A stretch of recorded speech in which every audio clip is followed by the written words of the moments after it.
계속 일부의 이제 일장인데 이게 세팅을 설명하는 거라서 그러니까 승리주를 마시고 승리 담배를 피우고 거실에 있는 텔레스크린을 보고 거기서 이제 뉴스도 나오고 이런단 말이에요. 근데 이제 이런 공개된 혹은 투명한 생활 와중에 윈스턴이 몰래 호작질을 하네요. 그게 뭐냐면 일기를 쓰는 건데 고물상에서 크림색 노트를 삽니다. 좀 낡긴 했지만 그래도 되게 느낌이 좋을 것 같은 그런 공책인데 그걸 하나 사서 일기를 쓰기 시작해요. 그리고 그 일기를 이제 서랍에다 감추고 또 꺼내서 쓰고 이렇게 하는데 이게 불법은 아니지만 법이라는 게 없으니까 불법도 없다. 근데 발각될 경우에는 사형 아니면 적어도 강제노동 25년형은 받을 것이 분명하다. 근데 왜 쓸까? 이런 물음을 이제 이렇게 자꾸 던지고 그 다음에 글도 기계가 다 쓰는 시대인데 근데 그 시대상에 대해서 되게 구체적으로 그림을 제시해 주지는 못해요. 아까 말씀드렸듯이 사이언스가 되게 약한 소설이기 때문에 그러니까 그거를 염두에 둔 소설이 아니기 때문에 이제 그렇게 볼 수 있고요. 네, 근데 이제 이런 그 미래의 어떤 시대에 기계가 글을 다 쓰는 이런 시대에 이 윈스턴은 손으로 그것도 이렇게 펜으로 볼펜도 아니고 진짜 그 예스러운 펜으로 글을 쓴다라는 거. 네, 구슬기로기가 있는데 그걸로 하지 않고 그래서 종이에 글을 쓴다는 것은 결단력이 필요한 중대한 행위였다 이런 말이 나오고 이제 일기를 씁니다. 도대체 이 양반은 이 위험을 감수하면서까지 왜 일기를 쓰는가? 그럼 무슨 내용을 쓰는가? 두 가지가 같이 이제 연결된 질문인데 첫 번째는 이제 날짜를 먼저 써요. 1984년 4월 4일. 근데 이 숫자를 보시면 444 4가 3번 반복이 돼요. 그래서 이게 좀 일단 눈에 들어왔고, 그래서 영화관에 갔고, 거기서 이제 전쟁 영화를 상연했고, 이런 얘기를 쭉 하다가 중간에 또 중단이 되고, 이런 식으로 해서 이제 윈스턴의 일기와 그 다음 이제 3인칭 서사 이야기가 이렇게 반복이 되는데 2부에서는 거의 일기를 쓰지 않아요. 3부는 고문을 당하고 있으니까 당연히 쓸 수가 없고 1부에서 일기가 많이 나오는데 굳이 이 일기가 왜 필요했을까 싶을 정도로 제가 읽을 때는 일기의 문체와 바깥의 문체가 크게 구분되지 않습니다. 근데 이제 처음에 시작할 때 뭐가 재밌냐면은 내가 뭐 때문에 일기를 쓰기 시작했냐, 일기를 쓰게 된 계기가 뭐냐라고 이제 윈스턴이 자꾸만 스스로에게 물어보는데 그 계기가 두 사람과의 유의미한 만남이 있었어요. 그 2분 증오 시간에. 2분 증오는 뭐냐면 2 minutes hate. 저 이거는 아마 1984를 읽으신 분들은 다들 굉장히 인상적으로 이제 봤을 텐데 근무를 하다가 2분 동안 사람을 되게 증오해야 되는 증오를 불러일으키는 막 증오를 유발하는 그 시간이 있어요. 이제 그때 그 무렵에 그걸 준비할 때 이제 두 사람과 굉장히 유의미한 어떤 눈맞춤 그런 걸 이제 갔는데 1번이 누구냐면 27살쯤 돼버리는 검은머리 여자다. 요게 이제 2부에서 줄리아라는 이름을 갖고 나오는 여성입니다. 근데 1부 내도록 이름이 안 나와요. 근데 이제 그녀는 청소년 반성연맹 주니어 안티섹스 리그 휘장을 이렇게 작업복 팔이 아니라 허리에 작업복 허리에 감고 있네요. 그리고 이제 그동안 자주 마주쳐 왔는데 왠지 조금 싫었다. 그래서 그 눈빛이 싫었다. 이 윈스턴은 그녀가 그 사상 경찰의 끈앞풀이 아닐까 생각해요. 1번 오해, 심각한 오해. 근데 아무튼 이제 그녀와 마주치는 거. 그 다음에 두 번째가 오브라이언인데 오브라이언을 안 지 오래됐어요. 나중에 보면 7년 동안 이제 이렇게 해왔다 했는데 7년 전부터 윈스턴을 감싸고 있는 거지. 이 사람은 내부 당원인데 되게 몸집이 크고 건장하고 뭔가 되게 점잖은 그런 느낌을 준단 말이에요. 근데 윈스턴은 여기서 이제 두 번째 오해인데 저 사람은 내부 당원이지만 당에 대해서 반감을 갖고 있을 거야. 뭔가 반체제 인사고 저쪽 패거리에서 되게 우두머리인 건 맞아요. 근데 이 사람이야말로 이제 나중에 이제 뒤통수 빡 때리게 돼 있는데 그러니까 두 개의 오해가 이제 여기 있는데 아무튼 이제 이 두 사람을 이렇게 만난 거 그리고 이제 이분 증오를 자세하게 이제 묘사를 하는데 인민의 적인 임마누엘 골드스타인의 얼굴이 스크린에 나타났다라고 얘기를 합니다.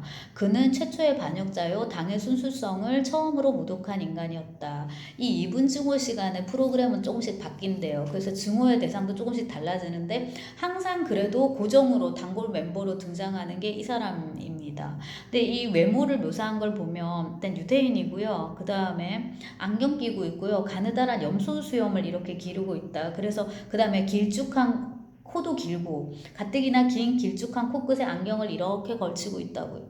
이거는 누가 봐도 또 다 트로츠키입니다. 그래서 이제 스탈린이 트로츠키를 추방하고 그 스토리를 이제 이렇게 쓰는 거죠. 그리고 이제 그 골드스타인이 어딘가에 이제 살아있다. 심지어 이 오세아니아주가 이제 여기 지금 주인공이 살고 있는 이곳인데요. 그러니까 유럽인 거죠. 근데 이름은 오세아니아예요. 그 다음에 이제 이스트아시아랑 유라시아랑 이렇게 세 개의 대륙으로 지금 재편돼 있거든요. 이런 거 이제 여러분 그 네이버에서 1984 쳐가지고 검색을 해보시면 정리가 엄청나게 이제 잘 돼 있습니다. 소설을 읽지 않아도 읽은 것처럼 이제 자기 자신도 착각하게 될 만큼 정리가 이제 잘 돼 있는데, 아무튼 어딘가에 살아있다. 골드스타인은 심지어 이 대륙 오세아니아 어딘가에 살아있을 수도 있다. 그리고 그는 지금도 뭐야 이런 식의 이제 반란을 도모할 수 있다. 그래서 우리가 이제 저 사람 증오해야 된다 해가지고 이제 계속 이제 증오를 유발하는 거예요. 이 골드스타인 얼굴을 내놓고. 그래서 2분 동안 이제 죽도록 증오하는 건데 26쪽인데 이게 민음사판입니다. 2분 증오가 끔찍한 것은 의무적으로 참가해야 하기 때문이 아니다. 저절로 거기에 휘말려 들기 때문에 끔찍한 거다. 하다 보면은 막 엄청난 증오가 생긴다는 거예요. 이것도 진짜 이해가 되고. 근데 증오가 막 뻗친 상태에서 이 윈스턴의 증오는 어느 한순간 골드스타인이 아니라 그 정반대인 빅브라더와 당, 사상경찰 쪽으로 향한다. 이게 문제인 거예요. 왜냐면 얘는 지금 뼛속까지 안티거든요. 그러니까 이제 나중에 처형될 수밖에 없는 거죠. 그리고 이런 그 반체제 인사 혹은 반골을 그 알아보는 그 시스템의 명미남, 그걸 이렇게 색출해내는, 그러니까 여기서는 오브라인이 그 역할을 하는데 나중에 체링턴도 그렇고, 그리고 이제 그것들을 잡아가서 처리하는 그 방식이 이 소설의 디테일들은 되게 원시적인 게 많지만은 그 전반적인 시스템, 이 방식 자체는 너무나도 세련되고 너무나도 공감이 되고, 맞아 이렇게 했을 거야, 또 앞으로도 이럴 수 있을 거야 라는 생각이 드는 대목들이 많습니다. 그 다음에 이제 여기 2분 증오, 이것도 마찬가지인데 우리 내면에 증오라는 감정이 있는 거예요. 혹은 증오라 이름되지 않는 어떤 다른 감정들, 복잡한 것들도 많은데 분노라고 할 수도 있을 거고, 뭐 질투면, 뭐 애증이면, 뭐 애증이 증오구나, 뭐가 많을 텐데, 뭐 절망, 좌절, 뭐 실망, 뭐 우울, 뭐 많을 거란 말이에요. 그 모든 것들을 증오라는 그걸로 이제 잡아가지고, 키워드를 증오로 잡아가지고 퍼붓게 함으로 해서 이 체제를 유지한다는 게 굉장히 이것도 설득력이 있고, 그 다음에 이제 증오의 대상은 이게 되게 중요한데 최대한 구체적이어야 되고, 최대한 직물적이어야 되고, 직접적이어야 되고. 그냥 추상적으로 증오해, 칸트를 증오해, 뭐 칸트를 어떻게 증오해, 지나간 과거를, 그것도 안 돼요. 뭔가 되게 구체적으로 직물적으로. 그래서 여기 사진 이런 걸 보여주면서 골드스타인을 이제 증오하도록 이렇게 유발을 하고, 그 다음에 이제 계속 이렇게 증오한다 하다 보면 자기도 모르게 진짜 또 증오의 감정이 이제 솟구치게 되고, 그 증오가 극에 달했을 때 화면을 딱 바꾸면 그 증오에서 바로 뭐로 갑니까? 찬양으로 가게 되는 거예요. 그러니까 골드스타인을 증오했던 만큼이나 이쪽에 비비를 이제 빅브라더를 스탈린인데 스탈린을 이제 찬양하게 되는, 이런 식으로 이제 가는 거죠. 이것도 그 대중의 심리를 너무 잘 이제 이용한 것 같고, 여기 이제 윈스턴을 통해서 그거를 보여주는 게, 골드스타인을 막 증오하다가 얘는 근데 빅브라더를 증오하고, 그 다음에 이제 그 줄리아, 여기 아직 이름은 안 나지만 검은 머리 여자를 또 막 증오한단 말이에요. 근데 이 묘사를 되게 성적으로 해요. 그녀를 발가벗겨서 이렇게 하고 싶고, 그녀를 강제로 이렇게 해가지고 절정에 오른 순간 목을 자르고 싶고, 또 그녀를 증오하는 것은 그녀가 젊고 아름다운 데다가 섹스에 무심하기 때문이다, 이런 식으로 되게 성적으로 이제 이렇게 묘사를 한단 말이에요. 자, 그리고 이제 모든 사람들이 빅브라더를 찬양하는 그 시점에서 윈스턴은 반대로 빅브라더를 타도하자라고 씁니다. 근데 이거를 머릿속에서만 쓰다가, 그래서 thought crime, 그러니까 사상죄죠. 머릿속에서만 쓰다가 일기로 이제 쓰는 거예요. 이게 이제 문제가 되는데, 미래 사회니까 머릿속까지 다 세뇌를 하는 거예요. 머릿속에 들어있는 것까지 이제 다 잡아내가지고 이제 처벌하는 걸로. 근데 이제 일기 쓰는 거 이제 내용을 이렇게 보면은 계속 공포에 떨고 있어요. 내가 요러다간 언젠가는 이제 적이 되겠다라는 거를. 그래서 사상범 체포는 항상 밤에만 이루어진다, 이런 거. 그들은 언제나 뒤에서 목을 쏜다. 하지만 나는 상관없다. 빅브라더를 타도하자. 그래서 보면 몰래 일기를 이제 쓰고 있으면서 동시에 자기가 언제 잡힐지 모르는 공포에 시달린다. 그 다음에 세계의 시스템이 이렇게 지금 구성되어 있다라는 거를 소설의 일부 1장에서 이제 보여줍니다. 제가 지금까지 한 지금 20분 이상 찍었죠. 한 24, 5분 찍었는데 요게 일부 1장의 내용이에요. 그래서 이제 일부 1장을 우리가 이제 통과를 하고 그 다음에 이제 2장인데 집에 이제 승리 맨션 여기 살고 있는 다른 사람 얘기를 잠깐 하는데 여기 파슨스 부인이 있어요. 남자도 있고 물론 남편도 있고 애들이 둘이가 있는데 9살짜리 남자애랑 7살짜리 여자애입니다. 근데 걔들이 뛰어노는 걸 보면 너는 반역자야, 사상범이라고, 너는 유라시아의 스파이야, 너를 총살하겠어, 없애버릴 테다, 소금강산으로 보내버리겠다 이렇게 하는데 이거 진짜 그 옛날에 소련의 피오네르들 노는 거 보면은 이제 되게 이제 그렇고 중국도 이제 비슷한 시스템으로 이제 갔기 때문에 그 중국에서 유학 온 친구들도 보면은 이제 이런 것들에 되게 이제 익숙해 있는 거였죠. 그래서 이제 요런 식의 이제 그 딱 봐도 이게 이제 미래 소설 같은 설정을 하고 있지만은 실은 이제 그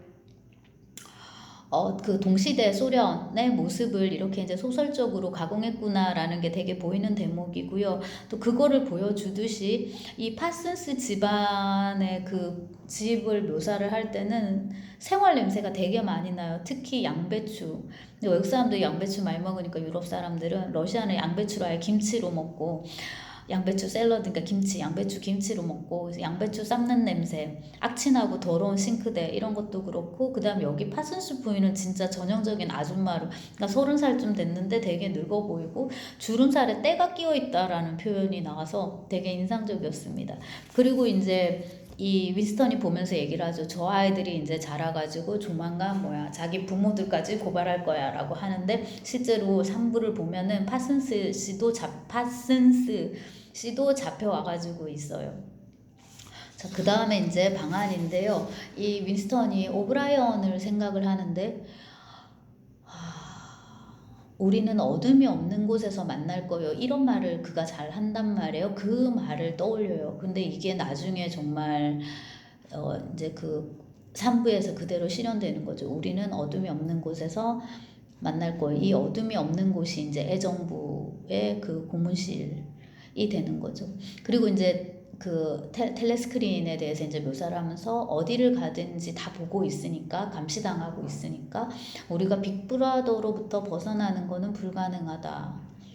몇 입방 센티미터의 해골 속 외에는 자기 자신이라는 것이 없었다라고. 그래서 요 묘사도 되게 인상적인데 화장실 그 조그만 거 말고는 나만의 공간이 없다라고. 근데 그 화장실이야말로 여기서는 제일 위험해요. 가장 감시 카메라가 많이 설치되어 있는 곳이거든요. 그러니까 이제 여기서 일기를 쓴다는 거는 되게 그 내밀한 이런 이제 일기를 쓰는 이런 내밀한 행위를 한다는 건 어마어마한 반역이 되는 거고 여기 2장에서 보면은 자꾸 이렇게 파편적인 기록을 하는데 얼룩을 되게 많이 묻혀요. 그래서 이게 뭔가 좀 암시적인 게 될 상징이 뭔가 있을 수 있지 않을까 하는 의문을 잠시 던져보고 그 다음에 이렇게 그 텔레스크린이 있고 뭔가 되게 그 미래적으로 구성된 세계 속에서 일기를 쓴다라는 행위의 고색 참여남. 네, 그런 대조도 생각해 보게 됩니다. 그 다음에 이제 3장에서 윈스턴 꿈을 꾸게 되는데요. 이 꿈을 꾼다라는 것도 뭔가 미래 사회에서는 또 부조화스러운 이제 그런 게 있는 행위란 말이에요. 근데 여기 꿈속에서 어머니하고 여동생이 자기 때문에 희생되는 계속 이런 거예요. 마치 엄마하고 여동생이 죽었기 때문에 그 대가로 윈스턴이 살아있는 것 같은 그런 식의 이제 그 설정인데 그래서 이제 윈스턴은 죄책감 같은 걸 되게 많이 느끼고 그게 뒤로도 계속 반복이 되면서 이 윈스턴에게 어떤 죄책감 같은 걸 환기를 시켜요. 그 다음에